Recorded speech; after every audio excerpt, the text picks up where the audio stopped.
Hello friends, എല്ലാവർക്കും നമസ്കാരം. പവിത്രത്തിൽ നമ്മുടെ വേദയും വിക്രമും കൂടി ഇരുന്നിട്ട് ഇങ്ങനെ ജോസഫേട്ടൻ്റെയും രാജൻ്റെയും കാര്യമൊക്കെ പറയാണ് കേട്ടോ. അവരൊക്കെ തിരിച്ച് വന്നാവോ, അവർ തിരിച്ച് വിട്ടിട്ടുണ്ടാവോ എന്നൊക്കെ ഇങ്ങനെ അവർ സംസാരിക്കുകയാണ് കേട്ടോ. പക്ഷേ രാജേട്ടനെയും സജിനെയും എല്ലാം പോലീസുകാർ തിരിച്ച് വീട്ടിലേക്ക് അയച്ചിരുന്നു. അങ്ങനെ ഓരോന്ന് പറയുമ്പോൾ വേദ പറയുകയാണ്, ഞാനൊന്ന് വീട്ടിലേക്ക് വിളിച്ചു നോക്കണോ, എന്താ അവിടുത്തെ അവസ്ഥ എന്ന് അറിയണോ എന്നൊക്കെ ചോദിക്കുമ്പോൾ വിക്രം പറയും, വേണ്ട, അവിടേക്ക് വിളിച്ചു ചോദിച്ചാൽ ശ്രീകാന്ത് അവിടെ ഉണ്ടെങ്കിൽ അത് നമുക്ക് പ്രശ്നമാവും എന്നൊക്കെ പറയുകയാണ് കേട്ടോ.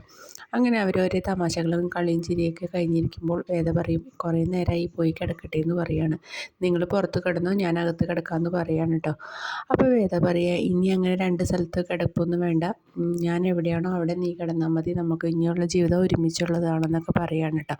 അപ്പോൾ വേദ പറയും, എത്ര മുരടനായിരുന്നു നിങ്ങളിപ്പോൾ എങ്ങനെ ഇത്ര റൊമാൻസ് ആയെന്നൊക്കെ ഇങ്ങനെ ചോദിക്കുകയാണ് കേട്ടോ വേദ.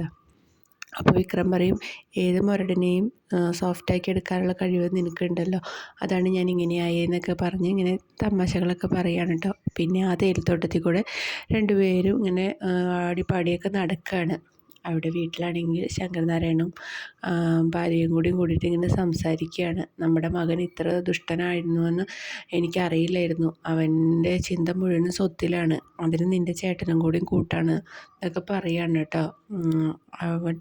അപ്പോൾ ശങ്കരനാരായണൻ പറയും, ഞാൻ ഇനി കുറേ കാര്യങ്ങളൊക്കെ തീരുമാനിച്ചിട്ടുണ്ട്, ഞാൻ ലോങ് ലീവ് എടുക്കാൻ പോവുകയാണ്, ഇനി ഓഫീസിലേക്കൊന്നും ശ്രീകാന്തിനെ വരത്തില്ല, ഇനി എല്ലാ കാര്യങ്ങളും ഞാൻ തന്നെ ചെയ്യാൻ പോവുകയാണെന്നൊക്കെ പറയുകയാണ് കേട്ടോ.